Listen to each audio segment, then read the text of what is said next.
Meron pang isang video dyan na makikita yung bata na anak ni suspect, anak ni Police Master Sergeant Jonel Nuesca na nananambunot. Okay, pakita natin. Ayun, okay.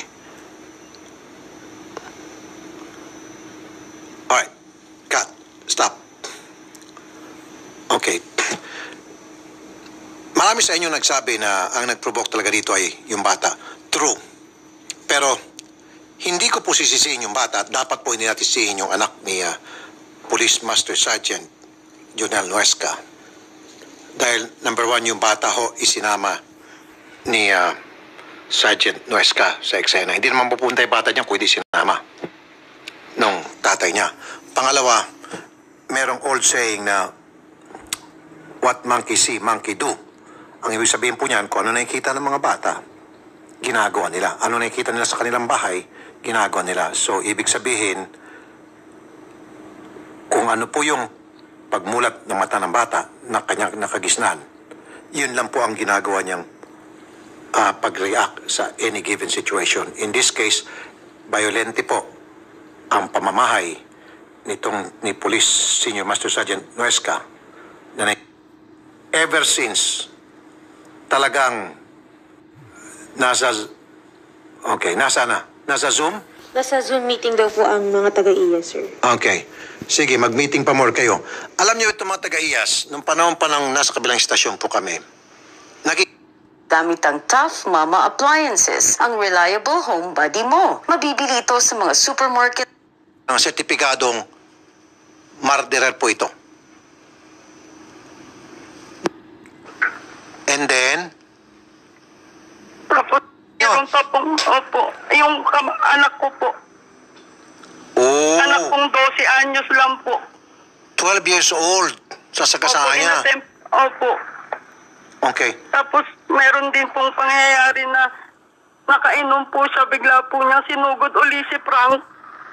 Ang sabi po niya, mayayabang kayo, ganito, ganyan, nagmura po siya. Gusto niyong ilabas ko yung pagkademonyo ko. Yun po ang sabi niya, may record din po kami nun sa pulis. Naka-blatter po yun. Opo, naka-blatter po yun. Meron din po kaming video nun. Okay, yung pong tinangka niya sa gasaan yung inyo pong kapatid at pamangkin, ano po nag-provoke sa kanya noon? Ba't niya ho nagawa yun? Hindi ko po alam. Anak ko po yun. Anak ko po yun, sir. Yung 12 anyos. Okay, anak, pamangkin po ni Frank. Okay, bakit niya po nagawa yun? Hindi ko po alam, sir. Oh, okay.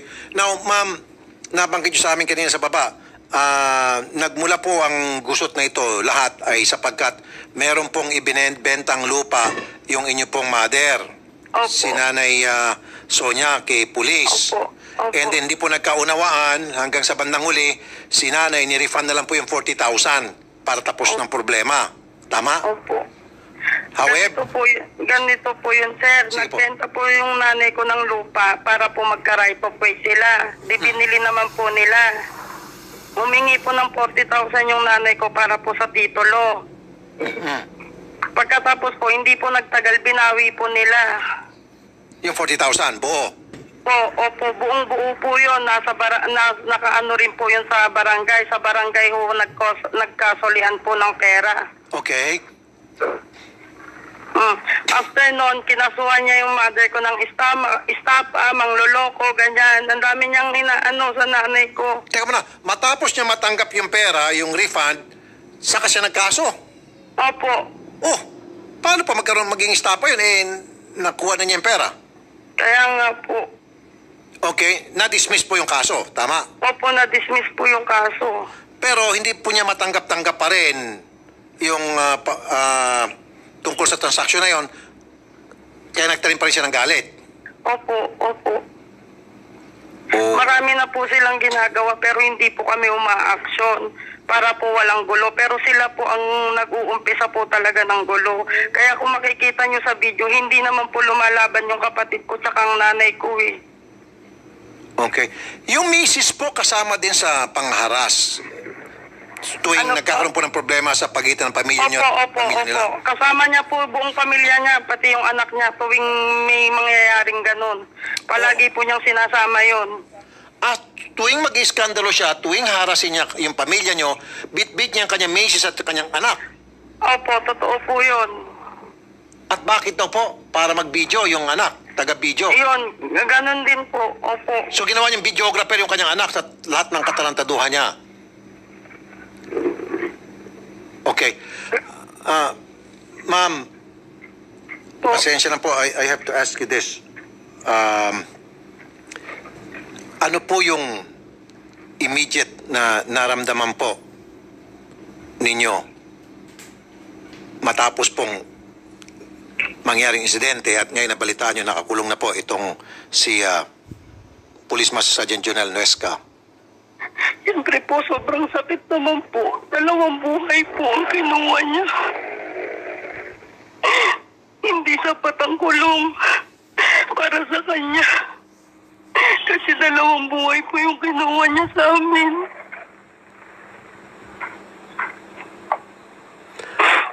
Matapos po yung pamamaril, ano po yung kanyang kasunod na ginawa? Kasi naputo na po yung video doon.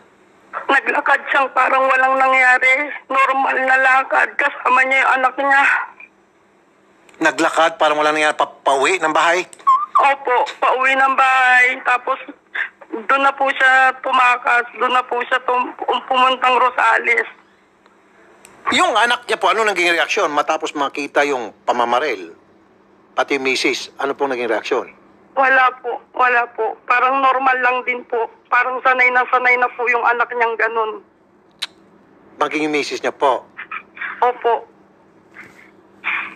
Okay. Ano pong trabaho, ma'am, ni Sir Frank? Construction worker po. Minsan po nagsa-sideline po siyang kargador.